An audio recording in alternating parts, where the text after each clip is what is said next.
All my dear masters for you మీకోసం ఛానల్కు స్వాగతం సుస్వాగతం. ముందుగా మన గురువు గారైన శ్రీ బ్రహ్మర్షి పితామహ పత్రిజీ గారికి మన గురుమాతకు నా ఆత్మ ప్రణామాలు మాస్టర్స్.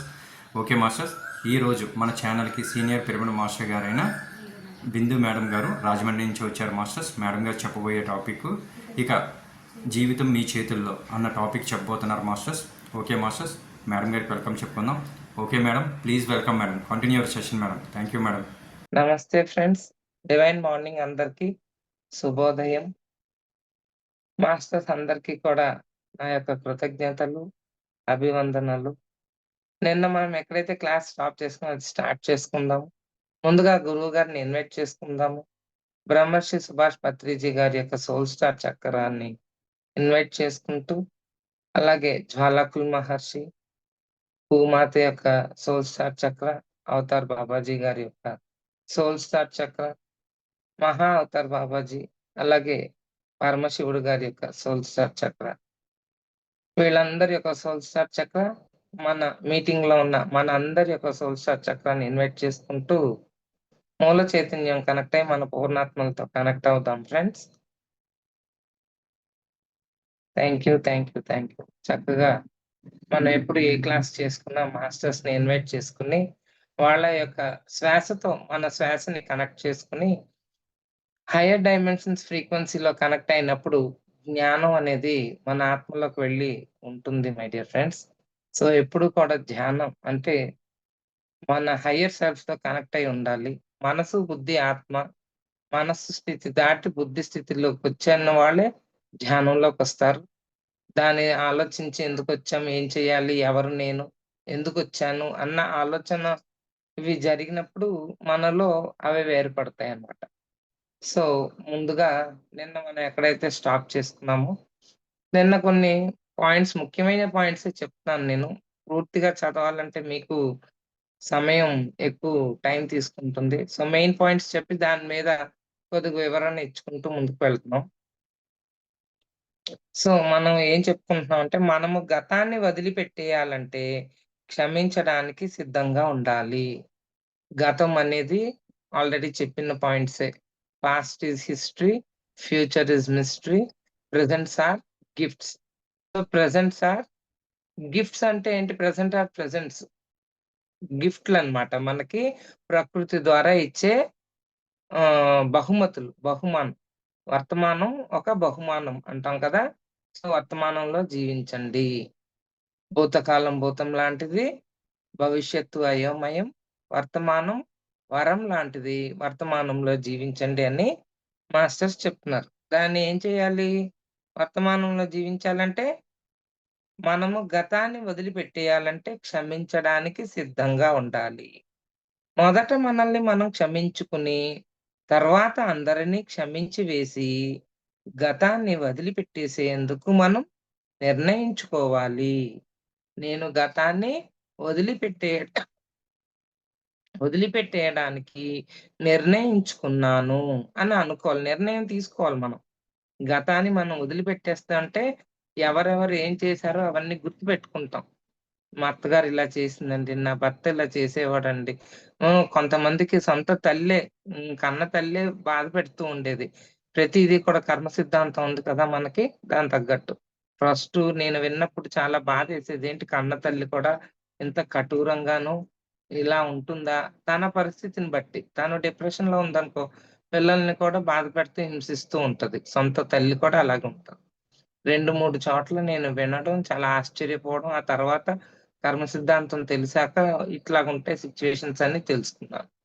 సో అలాగా ముందు ఆ జరిగిన ఆ తల్లిని, అలాంటి వాళ్ళందరినీ కూడా మనం పూర్తిగా మనసారా క్షమించగలిగితే, మనం అప్పుడు గతాన్ని వదిలేసినట్టు. లేదంటే గతం ఎప్పుడు నీకు తొంగి చూస్తూ ఉంటది మీ జీవితంలో. క్షమించడానికి మీ మనసు అంగీకరించకపోయినా పర్వా పర్వాలేదు. నేను క్షమించేయాలి అని ఒక నిర్ణయం తీసుకుంటే చాలు. మనకు స్వస్థత చేకూరే ప్రక్రియ మొదలైపోతుంది. మనకు స్వస్థత చేకూరడానికి గతాన్ని పూర్తిగా విసర్జించడము, మరి మనతో సహా అందరిని క్షమించేయడము తప్పనిసరి. చూసారా మై డియర్ ఫ్రెండ్స్, మనకి అనారోగ్యం ఉండొద్దు, ఆరోగ్యంగా ఉండాలి అంటే ముందు మనం అవతల వ్యక్తుల్ని క్షమించగలిగే స్థితికి చేరుకోవాలి. ముందు మనల్ని మనం క్షమించుకోవాలి.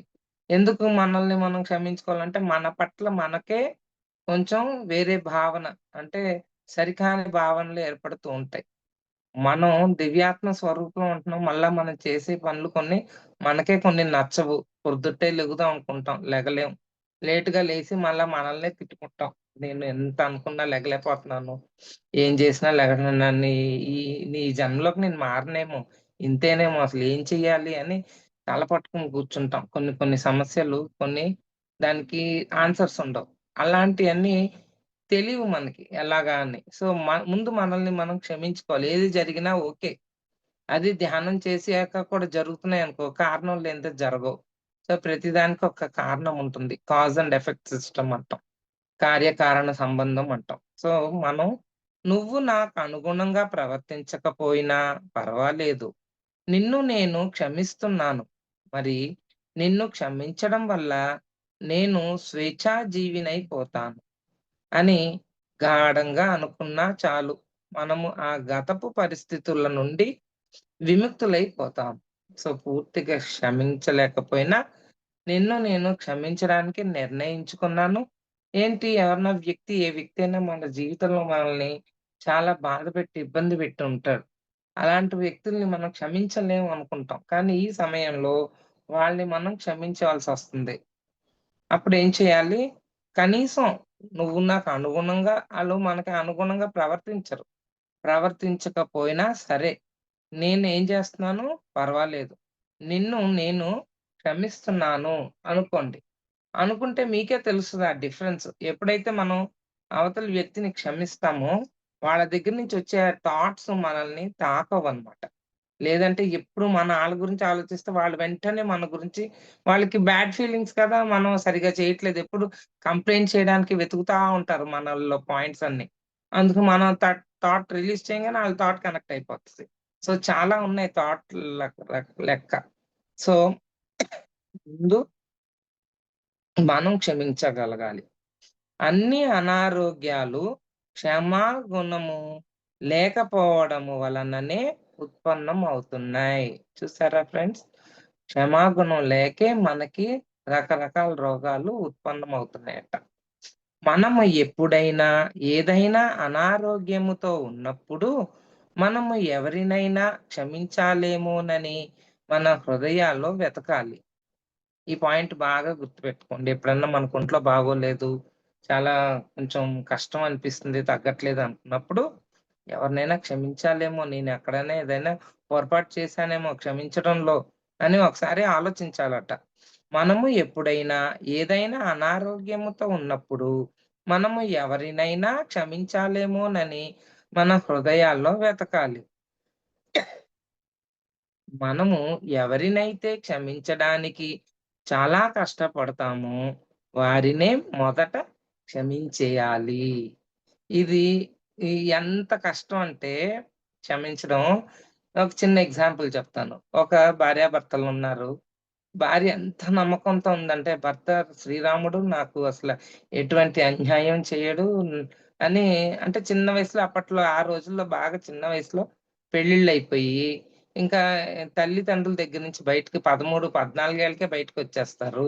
ఇంకా భర్తే లోకము. భర్తనే నమ్ముతారు. అన్నీ ఆయనే చేస్తుంటే, సడెన్‌గా ఆయన వేరే ఆడదానితో తిరుగుతూ ఉంటే, ఈవిడకి ఎలా ఉంటదండి? ఎంత ప్రాబ్లమ్ అసల? చచ్చిపోవాలని. ఇంకా అతన్ని క్షమించగలుగుదా చెప్పండి? మీరైతే క్షమిస్తారా? మనమైతే క్షమించగలమా? ఇప్పుడు మనం ధ్యానం చేస్తున్నాం. జ్ఞానాన్ని పొందాము. విషయం అర్థం చేసుకున్నాం. అతనొక ఆత్మ, నేనొక ఆత్మని. నా ఆత్మజ్ఞానం తెలిసాక, ఓహ్! నేను గతంలో ఏదో ఎక్కడో పొరపాటు చేశాను. నాకిలా జరిగింది. ఇంత జ్ఞానం తెలిసాక క్షమించగలుగుతున్నాం. మామూలుగా అయితే క్షమించగలమా? అలాంటియన్నీ చాలా, చాలా కొంచెం మనసుకి కష్టంగా ఉంటాయి. అటువంటియి క్షమించలేము. కానీ క్షమించగలగాలి. దానికి ఏది తోడవుతుంది? ధ్యాన శక్తి. హ్మ్. హ్మ్. విజ్ఞానము మనకి తోడవుతుంది. విజ్ఞానం ఏం చెప్తుందో, విజ్ఞానం ఏం చెప్తుంది? మనమందరం ఆత్మ స్వరూపులం. ఇక్కడ అనుభవమే జ్ఞానం కోసం వచ్చి ఉన్నాము. సో, నీకు అనుభవం పొందడానికి ఈ క్యారెక్టర్స్ అందరిని నువ్వే ఎంచుకొని తెచ్చుకున్నావు. సో, ఏ క్యారెక్టర్ ఏది చేసినా చూడగలిగే శక్తి నీలో పెరగాలి అంటే శ్వాస మీద ధ్యాస చేసి, ఆ ధ్యానము చేసుకునేటప్పుడు విశ్వమయ ప్రాణశక్తి నీ ఆలోచన రహిత స్థితిలో ఉన్నప్పుడు నీ శరీరంలోనికి ప్రవాహం జరుగుతుంది. ఆ విశ్వమయ ప్రాణశక్తిని నువ్వు ఎక్కువగా పొందిన రోజునే శక్తి ఉన్న స్థితి నుంచి ఉన్నతంగా తయారవుతావు. అది మై డియర్ ఫ్రెండ్స్. అప్పుడు నీకేమవుతుంది అనారోగ్యాలుండవు. కానీ ఎక్కడ ఎవరు చెప్పండి? ప్రస్తుత సమయంలో అందరికి అనారోగ్యాలు ఉంటూనే ఉన్నాయి. అది కర్మ సిద్ధాంతం అయ్యుండొచ్చు. లేకపోతే వేరే ఇతరితర కారణాలు కూడా అయ్యుండొచ్చు. అందులో నుంచి బయటికి రావడానికి ఇదొక దారనమాట. One of the way. This is the only way అని నేననను. This is one of the way. There are many ways. ఇప్పుడు తిరుపతి కొండెక్కడానికి ఎన్నో దారులున్నాయి. ఒక దారే లేదు. వేరే సైడ్ నుంచి కూడా కొండెక్కి ఎళ్ళొచ్చు. ప్రయాస పడెళ్ళాలి. ఇటు చక్కగా మెట్లు కట్టారు. నీడకి పైన షెల్టరేశారు. దారంతా తినడానికి బోలెడున్నాయి. ఈ దారిలో ఎళ్తే సుఖంగా వెళ్ళిపోవచ్చు. ఇట్లాగా ధ్యానం చేసుకొని క్షమాపణ చేశామనుకో, అద్భుతంగా ఉన్న స్థితి నుంచి ఉన్నతంగా అద్భుతంగా ఫాస్ట్‌గా లిఫ్ట్ ఎక్కినట్టు ఎళ్ళిపోవచ్చు. లేదంటే మెట్లెక్కి ప్రయాసకి ఎప్పటికైనా చేరుకుంటావు. అది దాని బదులు ఇది చాలా సులువు కదా! ఆలోచించండి. శక్తి ఉండాలి ఏదైనా ఈజీగా తీసేసుకోవడానికి. ఎనర్జీ లేకపోతే మనం దాన్ని అంత ఈజీగా క్షమించలేమనమాట. మనలోంచి వారిని గురించిన ఆలోచనలను పూర్తిగా వదిలిపెట్టేయాలి. క్షమించడం అంటే వారిని వారిగా వదిలిపెట్టేయడం. పూర్తిగా వారి గురించి పట్టించుకోకపోవడం. ఇక్కడ మీరు వారితో అంగీకరిస్తున్నారా? లేదా నిరాకరిస్తున్నారా? అన్నది కాదు ప్రశ్న. ఇది కేవలం విషయాన్నంతటితో వదిలిపెట్టేసేయడం. మనం చేయవలసిందల్లా క్షమించడానికి నిర్ణయించుకోవడమే. ఎలా క్షమించాలి అన్నది ఈ విశ్వమే చూసుకుంటుంది. ఏం చేయాలి మై డియర్ ఫ్రెండ్స్? నిర్ణయించుకోవాలి ముందు. యెస్, నేను క్షమించడానికి సిద్ధంగా ఉన్నాను. నేను నిర్ణయించుకున్నాను క్షమించడానికి. ఎప్పుడైతే నిర్ణయించుకుంటామో ఎలా క్షమించాలి అవన్నీ కూడా మనకి విశ్వం చూసుకుంటది. ప్రకృతి చూసుకుంటది. మన బాధనైతే మనం చక్కగా అర్థము చేసుకుంటాం. ఇతరులు కూడా మీ వలన బాధపడ్డారని అర్థం చేసుకోరే. కరెక్ట్. అవతల వ్యక్తి వలన మనం బాధపడుతున్నాం. మన వలన కూడా అవతల వ్యక్తి కూడా బాధపడి ఉండొచ్చు కదా! పడతారు కూడా. ఎందుకంటే అందరూ ఓకేగా ఉండరు ఎప్పుడు. ప్రతి వారిలోనూ ఒక చిన్న మైనస్ పాయింట్ అన్నా కనిపిస్తుంది నచ్చనివి. అడ్జస్ట్‌మెంట్ అవుతూ ఇన్నాళ్ళు వచ్చాం. ఒకప్పుడు ఇంక చెప్పాలంటే లేడీస్ అందరూ చీర కొంగున పెట్టుకొని నోట్లో బాగా కుక్కేసుకొని ఏడ్చేవారు. బయటికి సౌండ్ రాకంట. అలాగా కుక్కేసుకొని ఏడవక్కర్లా ఇప్పుడు. ఇప్పుడు స్వేచ్ఛొచ్చింది. ఈ స్వేచ్ఛలో అర్థం జేసుకోవాల్సింది మన ఎదుగుదలకి, మనం ఈ భూమి మీదకొచ్చాం గాబట్టి, మనల్ని మనం అర్థం జేసుకుంటే అవతల వ్యక్తిని చాలా ఈజీగా అర్థం జేసుకోవచ్చు. మన బాధనైతే మనం చక్కగా అర్థం జేసుకుంటాం. అదే ఇతరులు కూడా మీ వలన బాధపడ్డారని అర్థం చేసుకోరే. ఆ సమయంలో వారు వారికున్న జ్ఞానము, అవగాహన, ఎరుకను బట్టి మనతో వారెలా ప్రవర్తించారన్న విషయాన్ని కూడా మనం అర్థం చేసుకోవాలి. సో, మనం ఎదుగుతున్నాం మై డియర్ ఫ్రెండ్స్ ధ్యానం చేసి. ఎదిగినప్పుడు ఏమవుతుంది, మన ఆలోచన విధానం దైవత్వంతో కనెక్ట్ అవుతూ ఉంటది. అప్పుడు అవతల వ్యక్తిని అర్థం చేసుకునే స్థితికి మనం ఎదుగుతాం. పత్రి సార్ చెప్పారు. ఎవ్వరు మనల్ని అర్థం చేసుకోవడానికి జన్మలు తీసుకోలేదిక్కడ. మనల్ని మనమే అర్థం చేసుకోవాలి. ఆ ఒక్క పాయింట్‌కి నన్ను చాలా డౌట్లు క్లియర్ అయిపోయాయి. ఒకప్పుడు ఆళ్ళు అర్థం చేసుకోరు, వీళ్ళు అర్థం చేసుకోరు, మా అత్తగారు నన్ను అర్థం చేసుకోదు. ఎందుకు మా అమ్మే నన్ను అర్థం చేసుకోదు. ఇంక నా భర్త నన్ను అర్థం చేసుకోలేదు అనుకోవడానికి ఏముంది అని అనుకునేదాన్ని. ప్రతిసారి ఎప్పుడైతే 2000 ఇట్స్ బిఫోర్ 2012 అనుకుంటా. బెంగుళూరు బుద్ధ పౌర్ణమికెళ్ళినప్పుడు మనల్ని అర్థం చేసుకోవడానికి ఈ భూమి మీద ఎవరు రాలేదు అనేసరికి చాలా ఆశ్చర్యమేసింది. అంటే అప్పుడు నా స్థితి అది. అలా అప్పుడు దాకా నాకు అర్థం కాలే. ఓహో! మనల్ని ఎవరు అర్థం చేసుకోరనమాట. అర్థం చేసుకోరు. నెక్స్ట్ ఏంటంటే అర్థం చేసుకోవడానికి ఎవరు రాలేదు. ఎవరి పాఠాలు వాళ్ళు నేర్చుకుని ఎగ్జామ్ రాసుకోవడానికొచ్చారు. అప్పుడేం చేయాలి? అవతల వాళ్ళని అర్థం చేసుకోవడం గాదు. ముందు నిన్ను నువ్వు అర్థం చేసుకుంటే, నువ్వు ఎగ్జామ్ బాగా రాస్తావు. సో, ముందు నిన్ను నువ్వు అర్థం చేసుకో. నిన్ను నువ్వు స్టాంప్ ఏసుకో, సర్టిఫికేట్ ఇచ్చుకో. నువ్వు ఎక్కడ కరెక్ట్ చేస్తున్నావు, ఎక్కడ రాంగ్ చేస్తున్నావు ఒకప్పుడు. ఇప్పుడు ఎనర్జీస్ చేంజ్ అయిపోయినాయి. ఇప్పుడు నువ్వు ధ్యానం చేసి జ్ఞానాన్ని పొంది ఆచరణలో పెట్టిన రోజుని ఎక్కడ నీకు ప్ర ప్రకృతికి అనుగుణంగానే జీవిస్తావే గాని, వ్యతిరేకంగా జీవించవు. Okay friends. మనం ఎవరైనా ఏదైనా సమస్యతో ఎప్పుడైనా నన్ను సంప్రదిస్తే, ఆ సమస్య అనారోగ్యానికి సంబంధించినదైనా, ఆర్థిక సమస్యలకు సంబంధించినదైనా, సంబంధ బాంధవ్యాలకు సంబంధించినదైనా, సృజనాత్మకత రాహిత్యమునకు సంబంధించినదైనా నేనసలు పట్టించుకోను. నేను పరిశీలించేది, మరి ప్రయోగించేది ఒకే ఒక్క మౌలిక ఆధ్యాత్మిక సత్యాన్ని. అది మనల్ని మనం ప్రేమించుకోవడము. మనల్ని మనం ప్రేమించుకోవడము. మనల్ని మనం ప్రేమించుకుని, అంగీకరించుకుని, మన పట్ల మనం మంచి భావనతో ఉంటే చాలు. జీవితము మనకు అనుకూలిస్తుంది. చూసారా మై డియర్ ఫ్రెండ్స్? ఈ మాట మళ్ళా మీకు ఒక మెయిన్ ముఖ్యమైన ఇంపార్టెంట్ పాయింట్ కింద రాసుకోండి.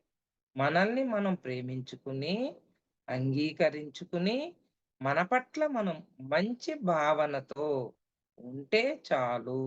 జీవితము మనకు అనుకూలిస్తుంది. జీవితపు అన్ని కోణాల్లోనూ అద్భుతాలు సంభవించడము ప్రారంభమవుతాయి. మన ఆరోగ్యము చక్కబడుతుంది.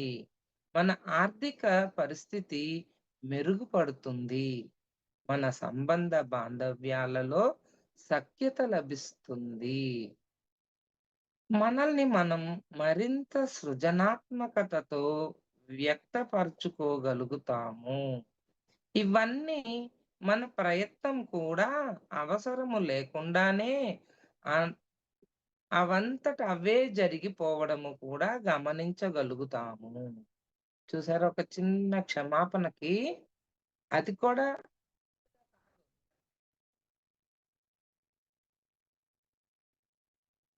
నిర్ణయించుకుంటే ఆ నిర్ణయానికి ఎంత రిజల్ట్ చూసారా మనకి?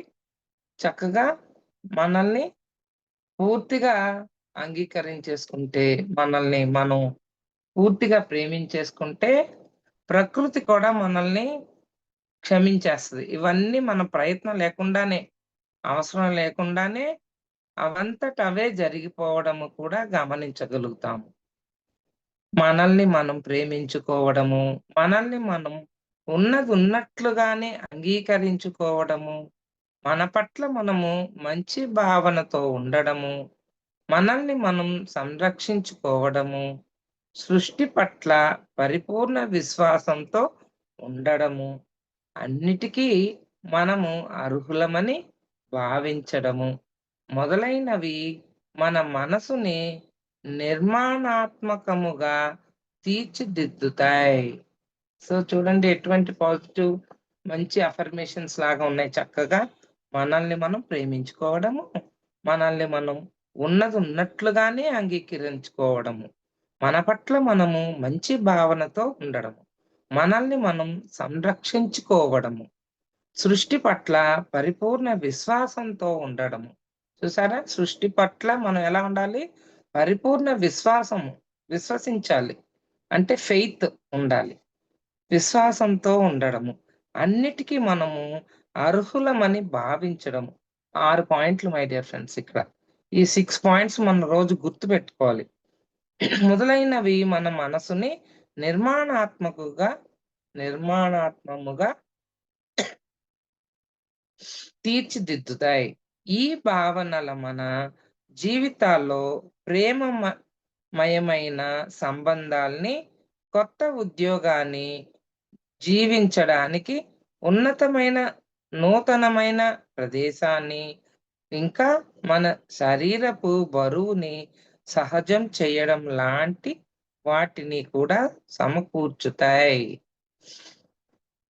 ఎవరైతే వారిని మరి వారి శరీరాల్ని ప్రేమించుకుంటారో వారు ఇతరుల్ని దూషించరు, మరి ఇతరులలో దోషాలు ఎంచరు.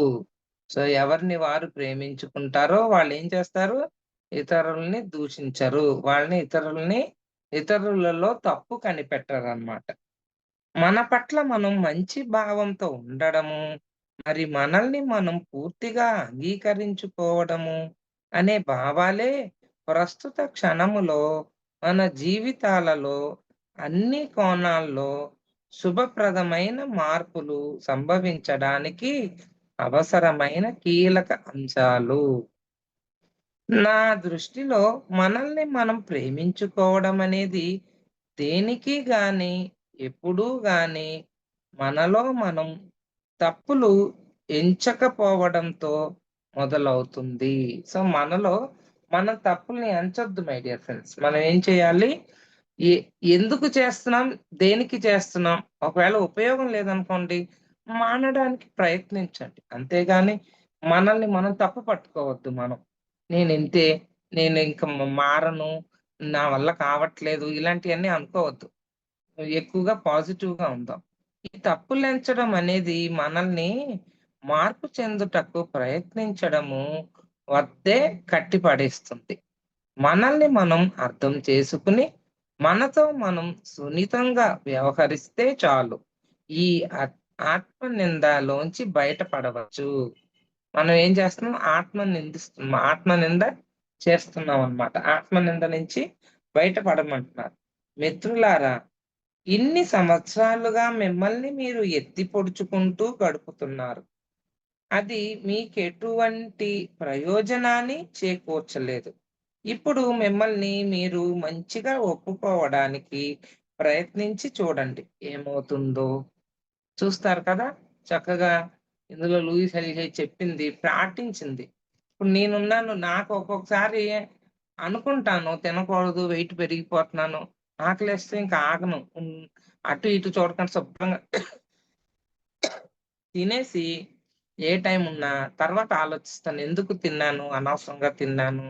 నేనంతే ఇది మారదు ఈ జన్మ అని నన్ను నేను తిట్టుకునేదాన్ని ఒకప్పుడు.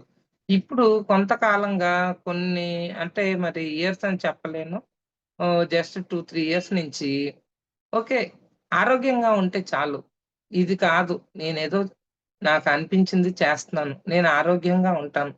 నేను ఆరోగ్యంగా ఉండడానికి నిర్ణయించుకున్నాను. సో, ఆరోగ్యానికి ఏదైతే అవసరమో ఆ ఫుడ్‌నే నా లోపలికి పంపించండి అని నా పూర్ణాత్మని అడుగుతూ, పూర్ణాత్మతో కనెక్ట్ అవుతూ వర్క్ చేస్తున్నాను ఈ మధ్యన. అది చూద్దాం అదే ఎట్లాగా దారి దొరుకుద్దా అని ట్రై చేస్తున్నాం అన్నమాట. అలాగే దివ్య వాక్కుల్ని కూడా చెప్పుకుంటూ ఉంటే రోజు దాన్నే అఫర్మేషన్స్ అంటాం. నేనున్న ఈ జీవితపు అనంతత్వంలో అంతా సవ్యంగా, ఒక్కటిగా, సంపూర్ణంగా ఉంది. నాకంటే ఎంతో శక్తివంతమైన మరి నా ద్వారా ప్రతిరోజు, ప్రతి క్షణము ప్రవహిస్తున్న ఈ విశ్వశక్తిని నేను విశ్వసిస్తున్నాను. మరి ఈ విశ్వమంతటా ఉన్నది ఒకే ప్రజ్ఞ అని తెలుసు. కావున నా అంతరంగంలోని జ్ఞానము, నా అంతరంగంలోని జ్ఞానము కొరకు అన్వేషణ సాగిస్తాను. ఈ ప్రజ్ఞలోంచే అన్ని సమాధానాలు, అన్ని పరిష్కారాలు, అన్ని స్వస్థతలు మరి సమస్త సృష్టి సంభవం అవుతున్నది. నేను సరియైన సమయంలో, సరియైన ప్రదేశంలో, సరియైన క్రమంలో నాకు తెలియజేయబడుతుంది. మరి నాకు అవసరమైనది నాకు అందజేయబడుతుందని తెలుసు. కనుక ఈ విశ్వశక్తిని మరి విశ్వపు ప్రజ్ఞని నేను సంపూర్ణంగా విశ్వసిస్తున్నాను. మరి నా ప్రపంచంలో అంతా సవ్యంగా ఉంది అని దివ్య వాక్కులంటాం దీన్ని. దీని అస్తమానం అనుకుంటూ ఉంటే మనం ఏ స్థితిలో ఉన్నామో, ప్రాక్టీస్ చేస్తున్నామో, ఏ సంకల్పాన్నయితే చేసుకున్నామో దాన్ని లక్ష్యం వైపుకి చక్కగా ఎళ్లి చేరుతాం మై డియర్ ఫ్రెండ్స్. దీంట్లో మళ్ళా సెకండ్ పార్ట్ అని సెకండ్ చాప్టర్‌లోకి వెళ్తున్నాం ఇప్పుడు. అసలు సమస్య ఏమిటంటే అది చాప్టర్ పేరు. మన అంతరంగంలోకి చూసుకోవడము చాలా క్షేమకరము. నా శరీరము ఎప్పుడు ఏదో ఒక అనారోగ్యంతో బాధపడుతూ ఉంటుంది. అలాంటి ఆలోచనలుంటాయి కొంతమందికి. అలా చేసేవాళ్ళు ఎలాగా ఆలోచించుకోవాలి? నా శరీరం గాయపడుతుంది. రక్తము స్రవిస్తుంది. నొప్పిస్తుంది. ఉబ్బుతుంది. మడమ హ్మ్. మడత పడుతుంది. కాలుతుంది. పుండ్లు పాలవుతుంది. చీము పడుతుంది. మడతలు పడుతుంది. వయసైపోతుంది. సరిగ్గా నడవలేదు. చూడలేను. వినలేను. ఎన్నో రోగాల బారిన పడుతుంది. ఇలా ఎన్నో మీరు మీ శరీరాల్లో సృష్టించుకొని ఉండవచ్చు. వీటన్నిటిని నేను వినియున్నాను. ఇతరులతో నా సంబంధ బాంధవ్యాలు సరిగ్గా ఉండవు. ఇది లూయిస్ ఎల్‌ఏ గారి ఎవరైతే తన దగ్గరకొస్తున్నారో వాళ్ళతో తను చెప్తుందనమాట. వాళ్ళని స్టడీ చేసి ఇవన్నీ రాసింది బుక్. అక్కడ తను గమనించుకున్నది రాస్తున్నది. ఇతరులతో నా సంబంధ బాంధవ్యాలు సరిగ్గా ఉండవు. అంటే ఎట్లాగుంటాయి? వాళ్ళనడుగుతారు. మీ సంబంధ బాంధవ్యాలు ఎలాగున్నాయండి? ఆవిడ దగ్గరికి ఎవరన్నా వస్తే అడుగుతదనమాట. అట్లాగా కొంతమంది చెప్పిన జవాబులు ఎలాగుంటాయంటే, అందరూ నా భావాలను వ్యక్తపరచనివ్వకుండా నన్ను అణిచివేస్తున్నారు. నాకెవరూ లేరు. నాతో బెట్టు చేసినట్లు ప్రవర్తిస్తారు. నన్నెవ్వరూ సమర్థించరు. నన్నెవ్వరూ ఎగతాళి చేస్తారు. నన్నెప్పుడూ ఎగతాళి చేస్తారు. నా దారిన నన్ను వదలరు. ప్రతి దానికి నన్నే ఎత్తి పొడుస్తారు. నన్నెవరూ ప్రేమించరు. నేను చెప్పేది మాత్రం ఎవ్వరూ వినిపించుకోరు. ఇది చాలా మంది ఇటువంటి ఆన్సర్స్‌ని చెప్తా ఉంటారు. అది ఆవిడ గమనించిందనమాట. నేను ఒంటరివాడిని. నన్ను అందరూ అవమానిస్తారు. వాళ్ళు మానసికంగా నెగ్గేందుకు నన్ను ఓడిస్తారు. ఇలా నాకు కూడా చాలా జరిగినియి. అందరికీ జరుగుతూ ఉంటాయండి ఇంట్లో. మనం కూడా అలాగే ఆలోచిస్తూ ఉంటాం. నన్నెవరు ముందుకు ఎళ్ళనివ్వరు. నేను ఎదగాలి అనుకున్నప్పుడు నన్ను అణిచివేస్తూ ఉంటారు. ఇలా చాలా చాలా ఇంకా కూడా ఎన్నో వర్డ్స్ ఉంటాయి. వాళ్ళు ఇన్ఫీరియారిటీ ఫీల్ అవుతున్నారు. సుపీరియారిటీ ఇలాంటియన్నీ చెప్పుకుంటాం. మనమే చెప్పుకుంటాం. సో, అలాంటి భావాలున్నప్పుడు నా ఆర్థిక పరిస్థితి బాగుండదు అని కొంతమంది ఆలోచిస్తా ఉంటారు. నా దగ్గర డబ్బు అస్సలు ఎప్పుడూ నిలవదు. ఇలా చెప్పేవాళ్ళు బోలెడుమంది వినుంటారు మీరు. అప్పుడప్పుడు నా దగ్గర డబ్బుంటుంది. మాట చూడండి. ఆ వర్డ్స్ ఎలా ఉన్నాయో. సమయానికి చేతిలో డబ్బుండదు. డబ్బు వచ్చినంత వేగంగా నా నుంచి వెళ్ళిపోతుంది. ఇలా కూడా అనేవాళ్ళుంటారు. నా ఖర్చులకు అస్సలు సరిపోదు.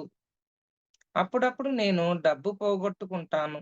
ఇంకా ఇలాంటి వాటిని కూడా నేను విని ఉన్నాను. అలాగే ఇంకొన్ని వాక్యాలు. నా జీవితం ఏం బాగాలేదు అనేవాళ్ళు కొందరున్నారు. ఈవిడ మరి హీలర్ కదా! Louis LJ.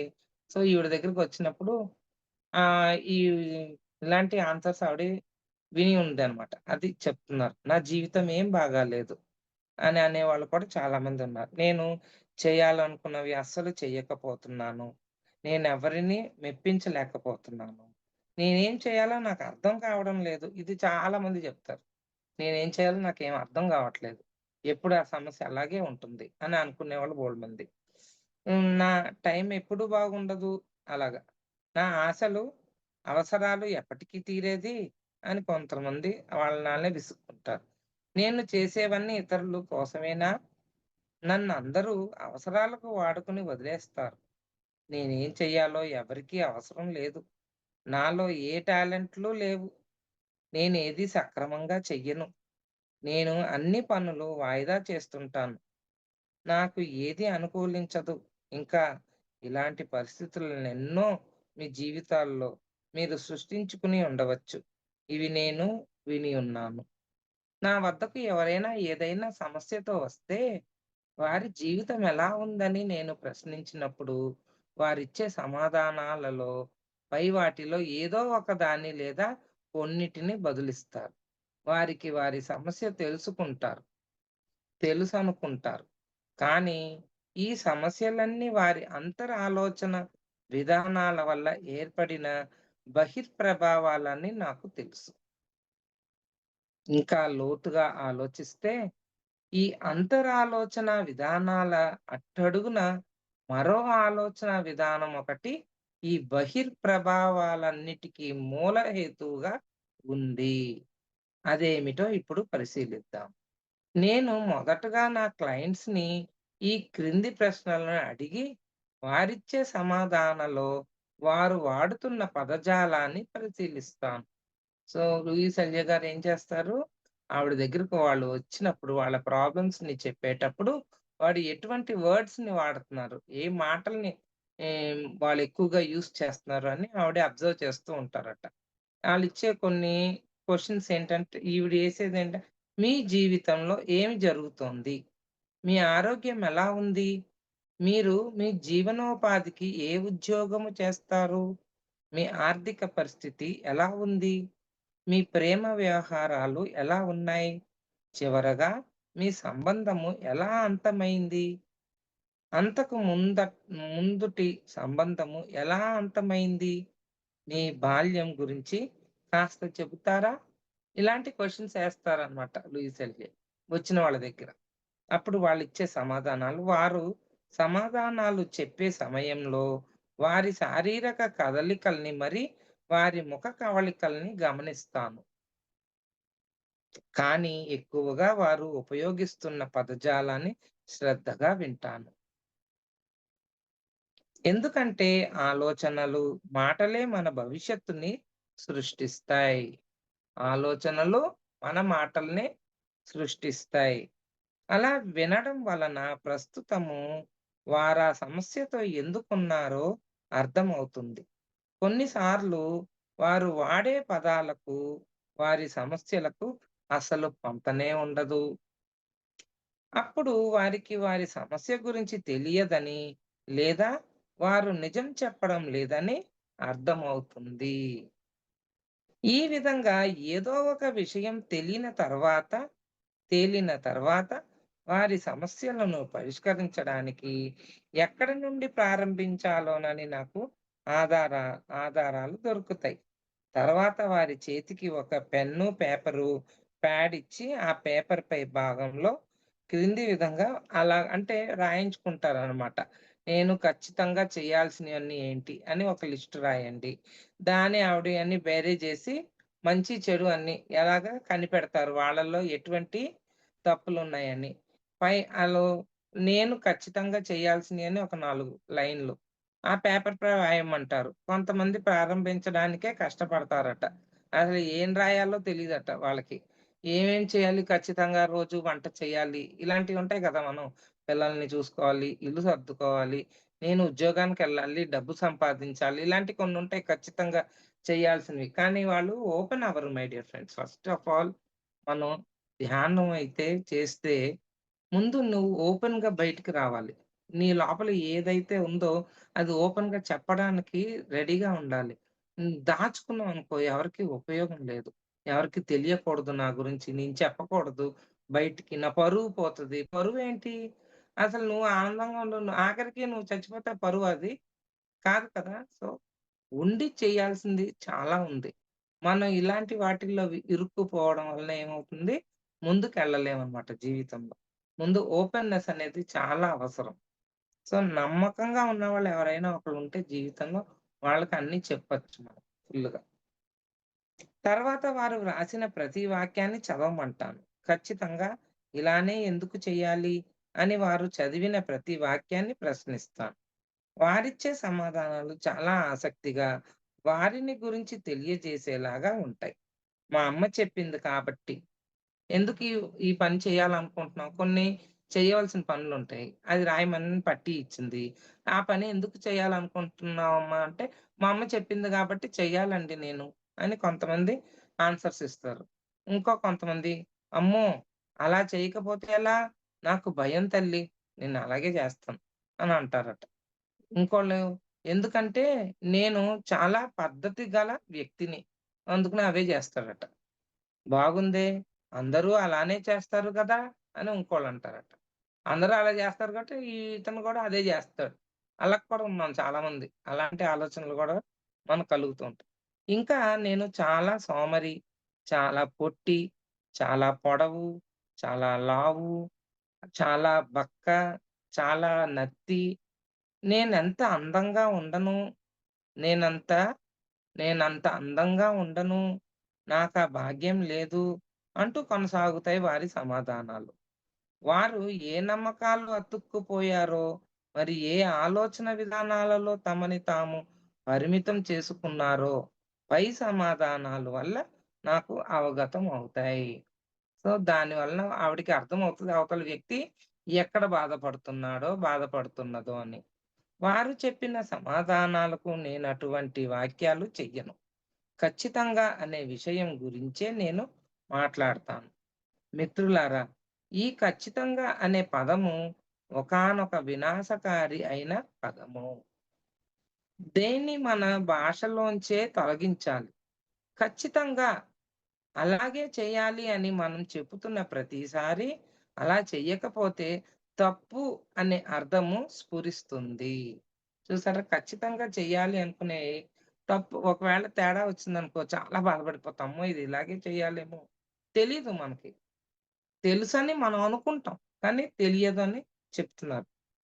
దీని ఖచ్చితంగా అనే వర్డ్‌ని తీసేయాలంటున్నారు. తప్పయిపోతది లేదంటే. అర్థం ఏమొస్తుందంటే, అలా చేయలేదనుకో అది తప్పయిపోతదనే అర్థం వస్తది. అలా చేసినప్పుడు మనం తప్పన్నా చేస్తుండాలి. లేదా తప్పు చేస్తుండాలి. లేదా తప్పు చేయబోతుండాలి అనే అర్థమొస్తుంది.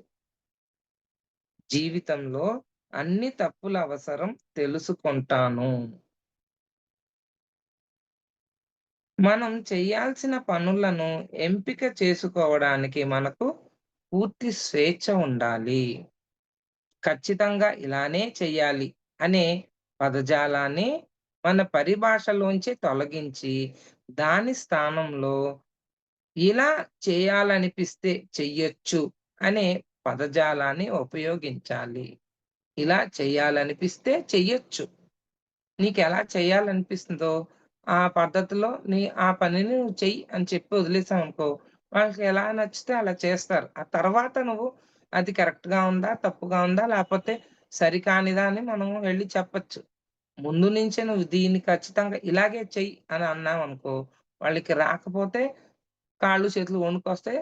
ఆ పని చెడిపోతదనమాట. సో, దాన్ని ఎలాగ మార్చుకోవచ్చంటుందావిడ? ఖచ్చితంగా ఇలానే చేయాలి అని లేకుండా, ఆ పనిని ఎలాగైనా చెయ్యి. ఇలా చెయ్యాలనిపిస్తే చెయ్యొచ్చు. ఎలా అనిపిస్తే అలా చెయ్యి. అనే పదజాలాన్ని ఉపయోగించాలి. అటువంటప్పుడు మనము చేసేది ఎప్పటికీ తప్పు కాదు. మరి ఏమి చేయాలో ఎంపిక చేసుకోవడానికి మనకు పూర్తి స్వేచ్ఛ ఉంటుంది. తరువాతి వారు ఇంతకుముందు వ్రాసిన వాక్యాల్ని నాకు నిజంగా చెయ్యవలని అనిపిస్తే చెయ్యొచ్చు అని అర్థాన్నిచ్చే విధంగా చదవమంటాను. ఇది వారి సమస్యలపై ఒక సరికొత్త దృక్పథాన్ని చూపిస్తుంది. వారలా చదివిన ప్రతి వాక్యాన్ని మరి ఎందుకు చెయ్యలేదు అని సున్నితంగా ప్రశ్నిస్తాను. ఈసారి వారిచ్చే సమాధానాలు చాలా భిన్నంగా ఉంటాయి. ఎలాగుంటాయి? "నాకు చేయడం ఇష్టం లేదు. ఎందుకు నువ్వు చేయలేదు ఆ పని?" అని అడిగాం. "నాకు చేయడానికి ఇష్టం లేదండి" అంటారట. కొంతమంది "చెయ్యాలంటే నాకు భయం." ఇంకొంతమంది "ఎలా చేయాలో తెలియదు." ఇంకొకళ్ళు "అలా చెయ్యడానికి నేను అర్హుడినా? నేను చెయ్యగలనా అవన్నీ? నాకలాంటి పనులకు చెప్పారే" అని అంటారట. వారు వ్రాసిన మొట్టమొదటి వాక్యము వారిని ఇన్నాళ్లుగా వేధిస్తున్న అతి పెద్ద సమస్య అయి ఉంటుంది. నాకు చేయడం ఇష్టం లేదు. నాకు అది అలా చెయ్యాలా? అలాగే చెయ్యాలేమో అని అనుకుంటున్నాను. అలా చేయడానికి నేను అర్హుడేనా? అలా చేయగలనా నేను అనే డౌట్ ఆళ్ళకే ఉంటది. వారికి ఇష్టం లేకపోయినా ఆ పనిని వారు చేస్తున్నందుకు వారిని వారు కొన్ని సంవత్సరాలుగా కోపంతో తిట్టుకుంటూ ఉండి ఉంటారు. అలా చేయడం అసలు వారి ఊహే కానందుకు ఇన్నాళ్ళు వారిని వారే ఒప్పుకొనకుండా ఉండి ఉంటారు. లేదా ఇతరులెవరైనా వారు ఆ పనిని చేసే తీరాలని నిర్బంధించి ఉంటారు. వారు ఈ విషయాన్ని గ్రహించి ఆ అంశాన్ని వారు ఖచ్చితంగా చేసి తీరాల్సిన లిస్ట్‌లోంచి తొలగించుకుంటారు. వారికిది ఎంత గొప్ప ఉపశమనమై అనిపిస్తుందో తెలుసా? అంటే మానసికంగా వాళ్ళు చాలా హ్యాపీ ఫీల్ అయిపోతారు. వాళ్ళలో తప్పు లేదు. వాళ్ళకలా అనిపించింది వాళ్ళు ఆ పని జేశారు. కానీ చూసేవాళ్ళేమంటారు అది కరెక్ట్ కాదు అని దానికి బోలెడు తప్పులు, బోలెడు కామెంట్లు చేసేసరికి వీళ్ళింకా ఆ పనిని సరిగ్గా చేయడానికి ఇష్టపడరు. మానసికంగా ఇవన్నీ కూడా తప్పులుంటాయన్నమాట మనం చేసే విషయంలో. కొంతమందిని చూస్తే వారికి ఇష్టం లేకపోయినా కూడా కొన్ని వృత్తుల్లో సంవత్సరాల పాటు ఎవరో నిర్బంధించినట్లు బలవంతంగా కొనసాగుతుంటారు. ఎందుకంటే వారి తల్లిదండ్రులు వారిని డాక్టర్ కావాలనో, లేదా ఇంజినీర్ కావాలనో, లేదా ఇటువంటిదేదో ఇంకేదో కావాలని నిర్ణయించి ఉంటారు. మన బంధువులతోనో, లేదా చుట్టుప్రక్కల వాళ్ళతోనో మనల్ని పోల్చి, వారు మనకన్నా తెలివైన వారనో, లేక ధనవంతులనో మన పెద్దలు మనతో చెప్పినప్పుడు, మనమెన్ని సార్లు మనల్ని మనం తక్కువగా భావించుకున్నామో గుర్తుకు తెచ్చుకోండి. అవును కదా ఫ్రెండ్స్? మనల్ని ఎవరితోనో పోల్చి చెప్పినప్పుడు మనకి చాలా కోపమొస్తూ ఉంటది. అది ఆ కోపాన్ని వెలిబుచ్చలేక మానసికంగా అది మనకి అడ్డుగా తయారవుతది. ఖచ్చితంగా మీరు చేసే తీరాలి అని మిమ్మల్ని మీరు నిర్బంధించుకున్న నిర్ణయాలను లేదా ఇతరులచే మీపై మోపబడిన నిర్ణయాలను తక్షణమే వదిలిపెట్టేసి హాయిగా స్వతంత్రులైపోండి. ఇంకా ఇలాంటివి మీలో ఎన్ని ఉన్నాయో వెతికి మరీ వదిలిపెట్టండి. ఇది చెయ్యాలి మై డియర్ ఫ్రెండ్స్. నేను ఈ పేపర్ వర్క్ చేశాను. మీరు కూడా ఆ పేపర్ వర్క్ ఎలాగంటే, ఏది ఇష్టం లేదో మీ జీవితంలో, కానీ మీరు చేస్తూ ఉంటారు ఆ పనుల్ని. అవి వదిలేయాలి అనుకుంటారు, కానీ వదలలేకపోతారు. ఎవరో హ్మ్. ఎవరినో మెప్పించడానికి కొన్ని చేస్తూ ఉంటాం మనకు నచ్చకపోయినా. అవన్నీ ఒక పేపర్‌లో రాసి ముందు అర్జెంట్‌గా పనులు చేయడం మానేసేయండి. ఈ విధంగా లిస్ట్‌లోని విషయాలను ఒక్కొక్కటి పరిశీలించిన తర్వాత, వారు వారి జీవితాన్ని ఓ సరికొత్త కోణంలో దర్శిస్తారు. వారు చేసే తీరాల్సిన విషయాలు, వారికసలు ఇష్టమే లేనివని, లేదా ఇతరులను నొప్పించకుండడానికో, లేదా మెప్పించడానికో వారలా పనులు చేస్తున్నట్లుగా గ్రహిస్తారు. ఇలా ఎన్నో సార్లు భయపడో లేదా వారికిష్టము వచ్చిన విధంగా చేయడానికి వారు అనర్హులని భావించో, వారికి ఇష్టము లేకపోయినా మునుపటి నిర్ణయాలతోనే కొనసాగి ఉంటారు. ఇప్పుడు సమస్య ఓ కొత్త మలుపు తిరిగింది. వారు ఇతరుల ప్రమాణాలను అందుకోలేనందుకు వారిని వారు తప్పు చేస్తున్నట్లుగా భావింపజేసే ఆలోచనలని వదిలించే ప్రక్రియనే నేనిప్పుడు ప్రారంభించాను. తరువాత వారికి జీవితం పట్ల నా ఫిలాసఫీని వివరిస్తాను. నిజానికి జీవించడము చాలా సులభము. మనము వేటినైతే బయటికి పంపుతామో, తిరిగి వాటినే పొందుతాము. మనము ఆలోచించడానికి ఎంపిక చేసుకునే ప్రతి ఆలోచనని, ప్రతి నమ్మకాన్ని ఈ విశ్వం సమర్థిస్తుంది. మనం చాలా చిన్నగా ఉన్నప్పుడు మన పెద్దలు జీవితం పట్ల ఎలా స్పందించేవారో చూసి, మన పట్ల, మన జీవితం పట్ల మనము అలాగే ప్రవర్తించాలని నేర్చుకున్నాము. ఈ నమ్మకాలు ఎటువంటివైనా అవే మనము పెరిగి పెద్దయ్యాక మన జీవితానుభవాలుగా మారుతాయి. ఏదేమైనా మనము ఇప్పుడు పట్టించుకుంటున్నది ఆలోచనా విధానాలనే. మరి మన శక్తి అంతా ప్రస్తుత క్షణములోనే కేంద్రీకరించబడి ఉన్నది. మార్పులు సంభవించడం అన్నది ప్రస్తుత క్షణము నుంచే ప్రారంభమవుతుంది. సో, మార్పనేది ఆ రోజు నుంచి నాకిలా అలవాటయిపోయిందండి. ఇప్పుడు నేను మారలేనండి. లోపల ఇష్టం ఉండదు. మారడానికి ఇష్టం. కానీ మారడానికి భయం. సో, ఆ భయాలన్నిటిని ఒక పేపర్‌లో రాసి, ఏదైతే నీకు చేయడం ఇష్టం లేదో నేను చెయ్యను అని రాసేసుకోండి. చేయడం మానేసేయండి. మీకేది ఇష్టమో అది చెయ్యండి. అప్పుడు గొడవలయిపోవా మేడం అంటే, ఇప్పుడు ఇందాక ఏం చెప్పారు? ముందు వాళ్ళని క్షమించండి. మిమ్మల్ని మీరు క్షమించుకోండి. నీకేదైతే నేర్చుకుంటే నువ్వు ఉన్న స్థితి నుంచి ఉన్నతంగా అవుతావో ఆ సిట్యుయేషన్సే మీకు కనెక్ట్ అవుతాయి. సో, ఎప్పుడైతే మీకు ఆ సిట్యుయేషన్స్ రాంగానే నేర్చుకోవడానికి సిద్ధంగా ఉంటారు.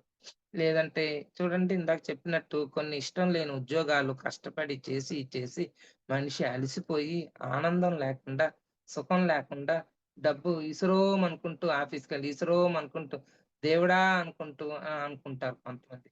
అలాగా జీవితం ఆనందం ఉండదు మై డియర్ ఫ్రెండ్స్. వాళ్ళు ఆనందంగా సంపాదించి బయటికెళ్ళకపోతే, తిరిగి రాకపోతే ఇంట్లో ఆనందం అస్సల ఉండదు. నచ్చిన పని చేసుకుంటేనే నువ్వు ఆనందంగా ఉంటావు. అక్కడ డబ్బు లేకపోయినా సరే. కానీ ధ్యానం చేశాక ప్రకృతిలో నువ్వేది అడిగితే డబ్బు కూడా కరెక్ట్‌గా వస్తాయి. అన్నీ నీకొచ్చి చేరతాయి. మనల్ని మనము ప్రేమించుకోవడము. నెక్స్ట్ టాపిక్ ఏంటంటే మనల్ని మనం ప్రేమించుకోవడము. సమస్య ఏదైనా నేనెప్పుడైనా ఎవరితోనైనా ప్రయోగించేది ఏకైక మౌలిక ఆధ్యాత్మిక విషయాన్ని. అది మనల్ని మనం ప్రేమించుకోవడము. ప్రేమ అనేది అద్భుతమైన ఔషధము. మనల్ని మనం ప్రేమించుకోవడము మన జీవితాల్లో అద్భుతాలను సృష్టిస్తుంది. ముందు ఇది అండర్‌లైన్ జేసుకోండి. ప్రేమించుకోవడం అనేది ప్రేమించబడడము, లేకపోతే ప్రేమించుకోవడము, ప్రేమించడము అద్భుతాలని సృష్టిస్తుంది మన జీవితంలో. అది ముందు మీరు మనకర్థమైతే దానికి తగ్గట్టు చక్కగా ఆనందమైన దీంట్లోనే మిర్రర్ వర్క్ అన్నీ ఉంటాయన్నమాట. ఈ ఈ టాపిక్‌లోని. ఇది ఖచ్చితంగా ప్రాక్టీస్ చేసి చూడవలసిన సబ్జెక్ట్ మై డియర్ ఫ్రెండ్స్. మనల్ని మనం ప్రేమించుకోవడము. మనల్ని మనం ప్రేమించుకోవడం అంటే, మనం సాధించిన అభివృద్ధికి లేదా విజయాలకు గర్వపడడమో, లేక అహంభావంతో ఉండడమో, లేక మీరున్న స్థితితో పోల్చుకుని ఇతరులను తక్కువగా చూడడమో కాదు.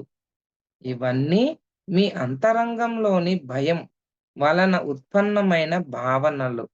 ఇక్కడ నేను ప్రస్తావిస్తున్నది మనపై మనకుండాల్సిన ఒక గొప్ప గౌరవ భావాన్ని, మరి మన శరీరాల్లో నిరంతరము సంభవమవుతున్న అద్భుత ప్రక్రియల పట్ల, మన మనసు యొక్క మహత్తరమైన శక్తి పట్ల మనకుండాల్సిన కృతజ్ఞతా భావం గురించి. ఇక్కడ ప్రేమ అంటే మనల్ని మనం మన హృదయాలు ఉప్పొంగేలా అభినందించుకోవడము. ప్రేమ అనేది జీవితపు ఏ కోణంలోనైనా ప్రవహించవచ్చు. నేను ప్రేమను క్రింది విధాలుగా ప్రకటిస్తాను. జీవితం సాగే తీరు తెన్నుల పట్ల ప్రేమించడం. అసలు నేను జీవించి ఉన్నందుకు నా ప్రేమ నేనంటే. నేను చూసే సౌందర్యము పట్ల, ఇతర వ్యక్తుల పట్ల, జ్ఞానము పట్ల, మనసు యొక్క పనితీరు పట్ల,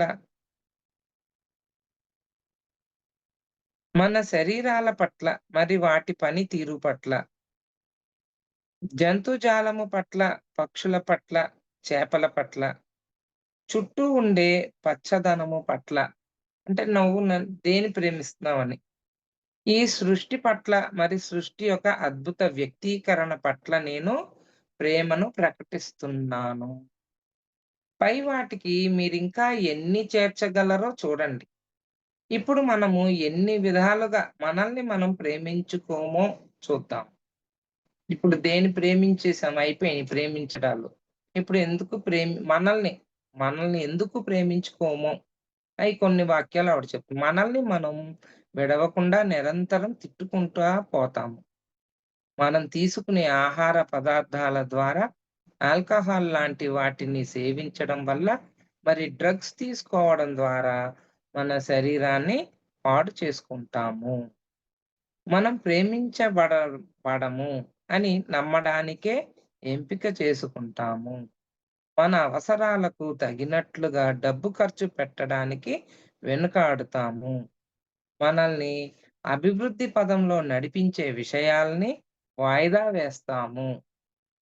మనం పూర్తిగా విస్మయంతో అస్తవ్యస్తంగా జీవిస్తాము. అప్పుల్ని, ఒత్తిడులని నెత్తినేసుకుంటాము. మనకే మాత్రము విలువనివ్వకుండా కొట్టిపారేసే వారినే మనం ప్రేమికులుగా, భాగస్వాములుగా ఆకర్షిస్తాము. అంటే ఇది చాలా మందికి మనకే మాత్రం విలువనివ్వరు వాళ్ళు. ఇవ్వకుండా కొట్టిపారేసేసి వారినే మనం ప్రేమికులుగా, భాగస్వాములుగా ఆకర్షిస్తామంట. ఇలాగే మీరెన్ని విధాలుగా మిమ్మల్ని మీరు ప్రేమించుకోరో ఆలోచించండి. సో, మనం ఆలోచిస్తేనే మై డియర్ ఫ్రెండ్స్ పాయింట్స్ వస్తాయి బయటికి. మనం ఏ విధంగానైనా మన మంచిని నిరాకరిస్తే, అది కూడా మనల్ని మనం ప్రేమించుకోనకపోవడమే అవుతుంది. నా క్లయింట్ ఒక ఆమెకు కళ్ళజోడుండేది. ఒకరోజు కౌన్సెలింగ్‌లో ఆమెకు తన చిన్నతనంలో ఏర్పరచుకున్న పాత భయాల్ని తొలగించేశాను. మరుసటి రోజు పొద్దున్న ఆమె నిద్ర లేవగానే ఆమెకు కళ్ళజోడు ఇబ్బందిగా అనిపించి వాటిని తీసేసింది. ఆమె చుట్టూ పరికించి చూసింది. ఆమెకు అన్నీ స్పష్టంగా కనిపిస్తున్నాయని గుర్తించింది. కానీ ఆమె ఆ రోజంతా నేనిది నమ్మలేను, నేనిది నమ్మలేను అని అంటూనే ఉంది. తర్వాత రోజుకే ఆమెకు మళ్ళీ కళ్ళజోడు అవసరం వచ్చి పడింది. సో, ఫస్ట్ ఏమైంది కళ్ళజోడు అన్నీ ఒప్పుకుంది ఈవిడ దగ్గరకొచ్చి చక్కగా అన్నీ చక్కగా కనిపిస్తున్నాయి. నా క్లయింట్ అదే చెప్పింది కదా! కౌన్సెలింగ్‌లో ఏం చేసింది? చిన్నతనంలో ఏర్పరచుకున్న పాత భయాల్ని తొలగించిందంట ఈవిడి. తొలగించేసి ఆవిడకి మరుసటి రోజు నుంచి క్లయింట్‌కి చక్కగా కళ్ళజోడు లేకుండా అంటే ఏంటి భయం పోంగానే కళ్ళు కనపడడం మొదలైతున్నాయి. భయంతో చూస్తుందనమాట. చూసే ప్రతిదాన్ని కూడా. ఎప్పుడైతే కౌన్సెలింగ్ చేయించుకుని ఆ భయాన్ని పోగొట్టుకుందో చక్కగా కనిపిస్తున్నాయి కళ్ళు. కానీ ఆవిడేమనేసింది మధ్యలో మరుసటి రోజునే ఆ క్లయింటు నేనిది నమ్మలేకపోతున్నాను. ఇది నేను నమ్మలేకపోతున్నాను. తన కళ్ళుని తానే నమ్మలేకపోతుంది. ఏంటి కళ్ళజోడు లేకుండా చక్కగా నేను చూడగలుగుతున్నాను అని. ఎప్పుడైతే తనకి తానే చెప్పేసుకుంటుందో నేను నమ్మలేకపోతున్నాను, నమ్మలేకపోతున్నానని వెంటనే నెక్స్ట్ డే కళ్ళజోడు మళ్ళా పడిపోయింది. మన మీద మనకే నమ్మకం లేకపోతే ఇలాగుంటాయన్నమాట. ఆ రోజంతా నేనిది నమ్మలేను, నమ్మలేను అని అంటూనే ఉంది. తర్వాత రోజుకి ఆమెకి మళ్ళీ కళ్ళజోడు అవసరం వచ్చేసి పడింది. మన సబ్‌కాన్షియస్ మైండ్ మనతో ఎటువంటి విధంగానూ పరిహాసాలాడదు. మనము ఏది నమ్మితే దాన్ని అలాగే సంభవింపజేస్తుంది. ఆమెకి ఇక కళ్ళజోడు అవసరం లేదని, ఆమెకు అన్నీ స్పష్టంగా కా కనిపిస్తాయన్న విషయాన్ని ఆమె నమ్మలేకపోయింది. మనల్ని మనం అనర్హులుగా భావించడము కూడా మనల్ని మనం ప్రేమించుకోకపోవడం అనే దానికి ఇంకొక రూపము. మనల్ని మనం అనర్హులు అంటే దీనికి అర్హత లేదు. నాకు ఇది పొందడానికి నాకు యోగ్యత లేదు అని అనుకుంటడమే పెద్ద మనకి డ్రాబ్యాక్ అన్నమాట. మనల్ని మనం ప్రేమించుకోకపోవడానికి. టామ్ అనే ఒక మంచి చిత్రకారుడు ఉండేవాడు. అతడికి చాలా ధనవంతులైన కస్టమర్స్ ఉండేవారు. అతను వారి ఇళ్లల్లో గోడలపై చిత్రాలు గీస్తుండేవాడు. కానీ అతనికి తన ఖర్చులకు కూడా చాలినంత డబ్బులుండేవి కాదు. ఇచ్చిన సమయంలో అతడు చిత్రాల్ని వేయలేకపోయేవాడు. ఇదంతా సంపాదించడానికి నేను అనర్హుడును అని అతడు భావించడంలోంచి సంభవించింది. ఎవరైనా ఏదైనా వస్తువుని తయారు చేసినా, లేదా ఎటువంటి సేవలు చేసినా దానికి ఎంతైనా రేటుని నిర్ణయించవచ్చు. ధనవంతులైన వారు వారికిష్టమైన వస్తువులను వారి స్వంతం చేసుకోవడానికి ఎంత డబ్బైనా ఖర్చు పెట్టడానికి వెనకాడరు. పైగా ఇది ఆ వస్తువు యొక్క విలువను పెంచుతుంది. ఈ విషయాన్ని అతడు గ్రహించలేకపోయాడు. ఇంకొన్ని ఉదాహరణలు. మన భాగస్వామి త్వరగా అలసిపోయి, మనతో చాలా అసహ్యంగా ప్రవర్తిస్తాడు. దేనికి మనమేం పాపం చేశామని విస్తుపోతాము. మన భాగస్వామి ఒకటో, రెండో సార్లు మనల్ని బయటకు తీసుకెళ్తాడు. ఆ తర్వాత మనల్ని అస్సలు పట్టించుకోడు. మనలో ఏదో లోపం ఉందని మనం ఆలోచిస్తాము. మనకు మన భాగస్వామితో సంబంధం తెగిపోతుంది. మనం జీవితంలో ఓడిపోయామని కృంగిపోతాము. మనం జీవితం మనం మనం జీతం పెంచమని యాజమాన్యాన్ని అడగడానికి వెనకాడతాము.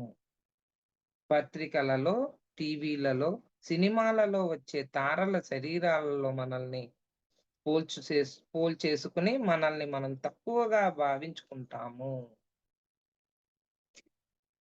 మీ వ్యాపారం సరిగ్గా జరగకపోయినా, మీకు రావాల్సిన వాటా మీకు రాకపోయినా, మీరందుకు తగిన వారు కారని మీకు ఆ పని ఏ ఇచ్చారన ఇచ్చారా ఆ!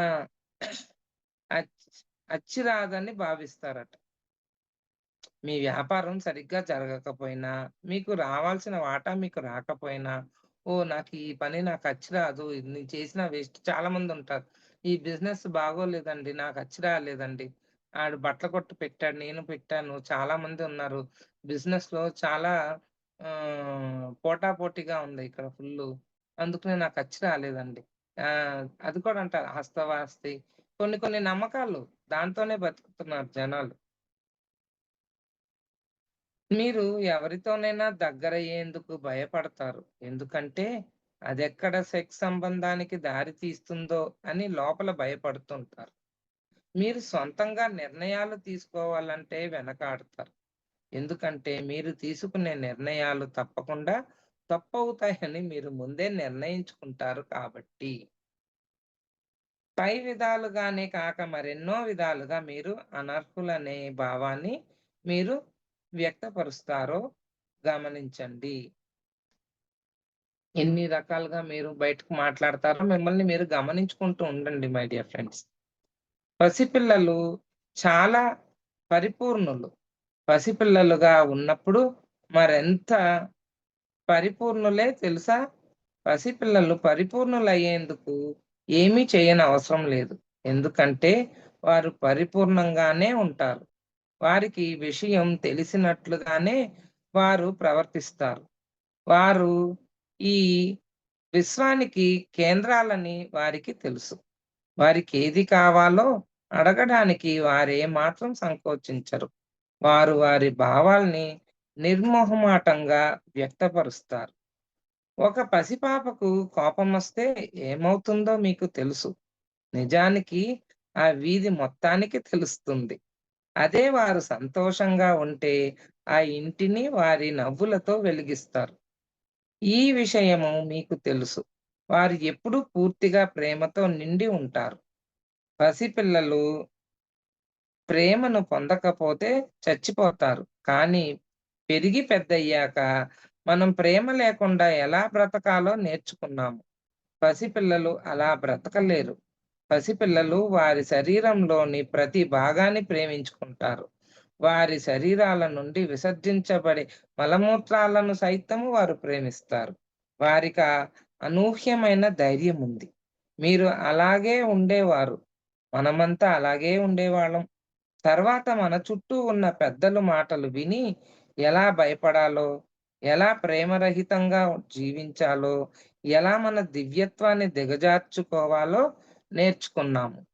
నా క్లయింట్స్‌లో ఎవరైనా ఎంతగా తీవ్ర భయభ్రాంతులతో దయనీయంగా ఉన్నా, ఎంతగా ప్రేమ లేక